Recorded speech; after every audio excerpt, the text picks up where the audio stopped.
Hi everyone, welcome to Marketing the Muse. I'm Marla Miller and this is our 11th quick query critique. I'm just wanting to make sure that we are recording because I've done this twice now and we weren't.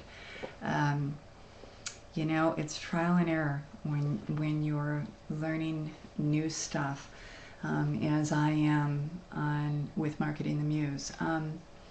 I will tell you that I've done a couple of these queries back to back because next week I will be gone, and I want to make sure that you get delivery of the quick queries in your mailbox, even though I won't be working. Although I'm doing a story up north, but I'm going to combine some business and pleasure. So I just want to take a moment to remind people that when you are writing a newsletter or you're doing videos or you have a subscriber list that's expecting, you know, any one thing from you, make sure that you deliver, because if you don't deliver it, they're going to lose interest in you because you're undependable. So just like we will put down a book if the narrator of the story is unreliable, we will click to the next website if the person who we're depending on to give us information is helter-skelter about it. So having said that, I want to jump into this query letter, which is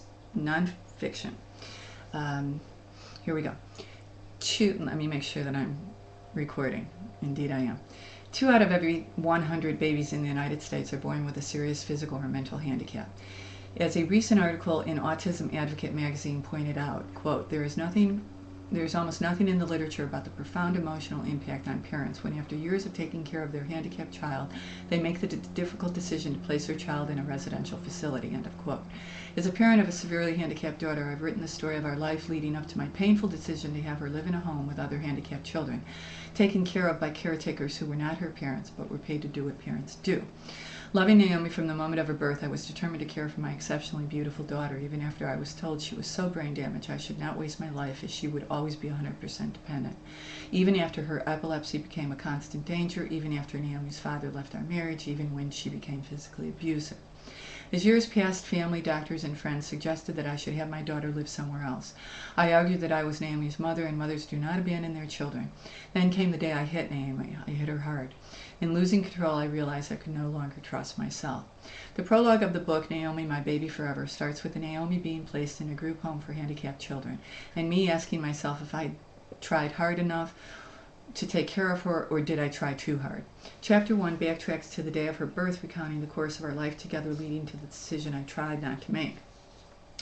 During the 14 years she lived at home, I learned about expectations and acceptance, about finding joy in the smallest of accomplishments, learning that it is not only intelligence that makes a life worthwhile. But unlike other books written by parents of difficult children, my book does not have the fairy tale happy ever after ending. Though parents, teachers, and caregivers would be interested in reading this book, the book also addresses the decision that caregivers have to make when caring for their spouse or parent with Alzheimer's or other demanding illnesses. About me, receiving my education at UCLA and UC Berkeley, I was a public school teacher and a mixed media artist. After Naomi's birth, I started writing about our life together, both prose and poetry. I've had poems published in local newspapers, several anthologies, and won first place at the 2005 Blank Conference for a poem about my life with my daughter. She does not end the query with yours truly or whatever. Okay. A couple of things. One about formatting. I think it's a good idea, even though you're submitting to me and not to an agent, that you use the proper formatting for a query letter. It's just good practice. So I would encourage her to do that. The other thing, I would encourage her to look at her fragments, because there's many of them throughout this maybe 400 word query. Okay. The other thing is that, and this is just right off the bat, this like speed bumps right off the bat. It took until the 4th paragraph of this query letter to mention the title, Naomi, My Baby Forever. As I said in Quick Query Critique number 8, I think it was, that's a no-no. You want to get that title up top, especially in nonfiction, and you want to then bleed it through the rest of the query letter. Oftentimes, titles in nonfiction lend themselves nicely to being truncated, and then you can bleed them through, so that we're always thinking. And a title in nonfiction should also resonate for whoever is reading this query letter. It should fit with the content that you're pitching. Okay. Having said that, let me just tell you that I am familiar with this writer. She has attended several of my workshops over the years. I've read several versions of her query letter, and I will just give her a heads up that this one is much improved. She starts out with giving us some information about this problem, which I think is important. And then she goes from the problem, she states the problem, and then she gets personal. Okay. Beyond that, what do I think? I think that this query letter about this memoir is, in my humble, probably not a big enough story to fill a book. I could be wrong, but I'm just not sure that there's enough here. I don't know what you would say for 300 words about how you coped for 14 years, and then how you dealt with this terribly difficult decision for the remaining time that you have lived with this fact in your life.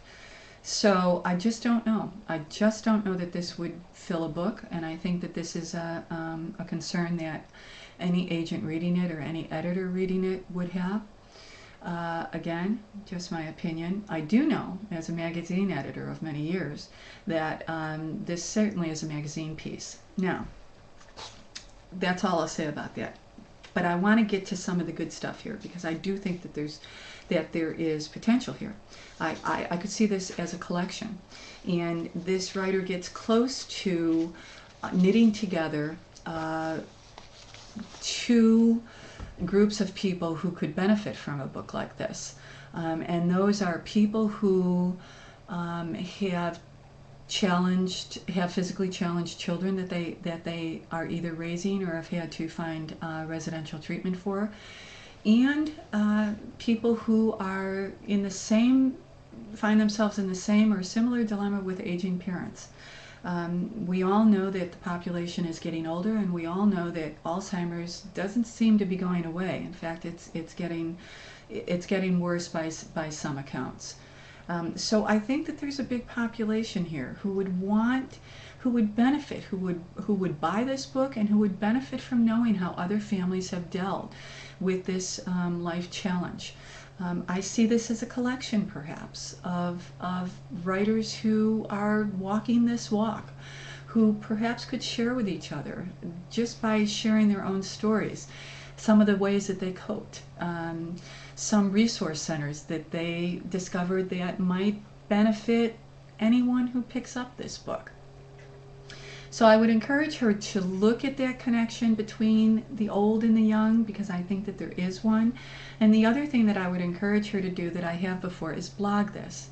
If you can reach a community that has walked your walk, you have no idea what kind of good stuff you can harvest from this. So I would really encourage this writer to blog, and then connect with sites that are dealing with challenged children, challenged older adults, parents that they find themselves now caretaking, caretakers in general, and the population is doing nothing but growing.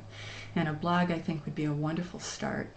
I hope that this isn't too hard for this author on the road to hear, but you know me, I kind of call it the way I see it, and again, I could be wrong.